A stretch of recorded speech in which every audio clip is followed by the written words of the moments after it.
Karl-Anthony Towns. So this is not a health. This is not fully health. I would have said this before he got hurt. Yeah. Because the way he has evolved his game this season, can that continue? We went from thinking that the Rudy Gobert pairing was a tire fire, a complete non-starter, they need to tear the whole team down, to, wow, Cat has really made adjustments to his approach on both ends of the floor to really make this work. The numbers prove it. When they are both on the court this year, the Wolves are plus 8.5 per 100 possessions. Last year it was, as I pointed out, not as bad as some people thought, but still not great. When Cat and Ant are on the court together, plus 9 per 100 possessions. It's worked. All the different things that they've needed from their star players playing together has really, really flourished this season. He's driving to the basket almost 3 times more per game. I think we would all just agree watching that he's chased guys around on the perimeter and held up in space as a defender a lot better. His usage his assist rate is the main thing that's down. So they've used him less as a playmaker. So can all of that translate? This guy is basically a wholly different player than we've ever seen. Yes, he's coming back from an injury, but they need him to be that dude stylistically, even more than production-wise, for them to survive and make good on the championship promise. I think we all would agree that they have. And it's just going to be really exciting to see if he has that in him. Doing it in the postseason is a very different thing. All the things that you just said are marks of a player maturing, right? A maturity things. He's figuring out his voice on the Minnesota Timberwolves, how he needs to play. He's being willingly sacrificing things so other guys could fit in. That's a maturity thing. Can he also make the right decisions at the end of games and playoffs? That's why he's probably a huge X factor here, is because he's got all the talent in the world, but does he do something dumb in the last 5 minutes of a close game that potentially costs the Timberwolves a game, like he's done in the past? But I guess if you're a Timberwolves fan, you would be encouraged by some of the things that he's been doing lately. So, yeah, I think it comes down to decision-making for him, too. Well, for sure. I mean, they also, they just need his scoring at the end of the day. Yeah. The way they've been winning without him is not sustainable. They can't be. You can't ask Naz Reid to be taking 10 threes a game in the playoff series. Or maybe you can. I don't know. I'm not going to question Naz Reid. It's the same way I feel about the Knicks right now, where what they're doing is replicable when you're beating the Bulls and the whatever every night in the regular season, and Brunson can just shoot it 30 times a game and you squeak out these wins in the 90s. But Minnesota's going to need to keep up with a Denver's offense, Oklahoma City's offense, Phoenix's offense potentially in the first round or whatever. They're going to need Karl-Anthony Towns. Mm-hmm. Chris, what do you got? The other thing with Towns too is if you told me they just played Denver and played a really great defensive game.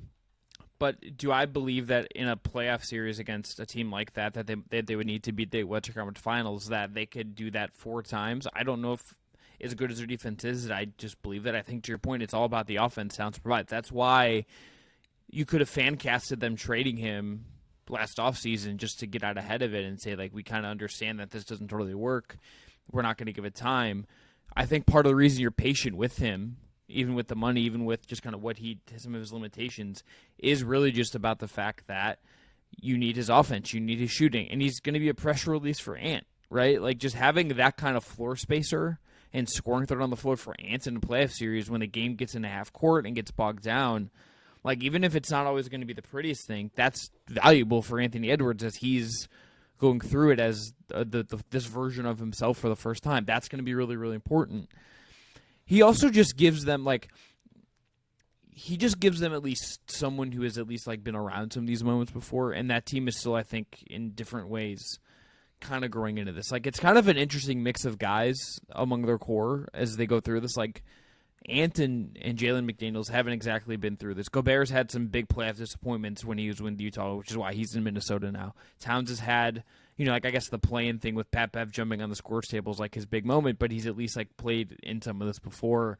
Mike Conley's had a ton of success, but has never got the big thing. This is such an interesting mix of guys, and Towns in some ways is one of the more experienced ones, which is kind of an interesting attribute in his favor, I think, here. How do you guys? Is it your turn, Chris? I just want to ask one more Towns thing. How do you guys feel about him How do you guys feel about him defensively, in the sense that he is probably always going to be playing with one of Gobert and Naz Reid? You would think, just because those are 3 of their best 8 guys. How do you feel about him defensively against? Let's just say they get like New Orleans at some point. Like, how would you feel about against a team that is just a little built that way? Where do you feel about Towns in that specific capacity right now? If he's back healthy, all that. I've said for a while with Towns that part of why I kind of bought that this pairing could at least be good. We'll see if it can reach its ceiling, and him staying on the team and all those questions I think are going to get decided right now. But how many teams can really scheme him off the court? Like, we think of it as a possibility. I watched it with Phoenix because Cam Johnson's sprinting off screens a bunch of times, and Chris Paul's finding him in his pocket at the exact moment, and Towns is, falling all over him. How many teams can do that? How many teams are really going to punish you in that way when you're just hopeless doing things you're never going to be able to do? I trust him if it's just, somebody calls for him in space on a switch. It's not going to be pretty. It might not always work. Is it really that much worse than a lot of other guys? They can play zone. They can switch things up matchup-wise. Gobert will always be there as a back line, again, because I don't think it's as easy to move all the defensive pieces around exactly the way you want them just because one guy on a defense is out of position, out of their natural position. I just think it's a lot harder to attack than we think. So I do think it's been better, but I think most of my optimism is just it's a lot of theoretical in terms of really exploiting it that I just don't see when I watch this team night to night. Yeah, they have enough of those perimeter defenders like McDaniels and Anthony Edwards when he's super locked in on that. Like, you kind of just you try to take Cat out of the action, scheme him out somewhere and isolate him, but they just at the first point of attack, at that first sort of trigger point, you've got these guys that could just screw things up.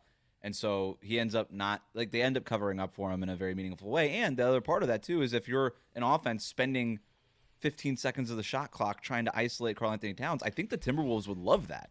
They say, yeah. You drain the shot clock trying to get Cat out in space, and then, hey, maybe you blow by him. Guess what? We've got Rudy Gobert at the basket, still screwing up your shot at the rim anyway, so it doesn't matter. Thunder, it's different than the Thunder, but I feel similarly about this in the way about Chet, is that I think the Thunder might be okay if you just waste a bunch of time trying to, attack Chet. Mm-hmm.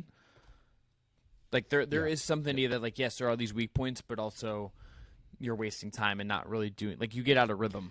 Also, if you're outside of, Boban or something, if the way you're attacking a player is saying don't get embarrassed one-on-one, these guys are elite athletes. They've been doing that their whole lives. Yeah, they might be giving 6 inches. It doesn't really get that ugly that often. Kevon Looney guarded James Harden, and we were all pretty impressed by it, right? And 6 years ago, the idea that these guys really get their ankles broken and it's this, low light mixtape thing that we're all laughing at is just not what happens. And yeah, the timing of it, everything else. I think the way to attack Cat is to make him, fight through screens, really rotate and take and cover up space off the ball, do those types of things. And again, who runs offense like that anymore? I don't think it's really going to happen. Denver would be one example, but they have the Gordon thing where they actually put Towns on Jokic a lot and Gobert was off ball. So I tell me the team that's going to do it and I'll get worried, but Denver, otherwise OKC, Phoenix, they could spread out the Timberwolves in a very meaningful way. And that's why everybody keeps talking about those Boston teams as tough matchups. Dallas too a little bit.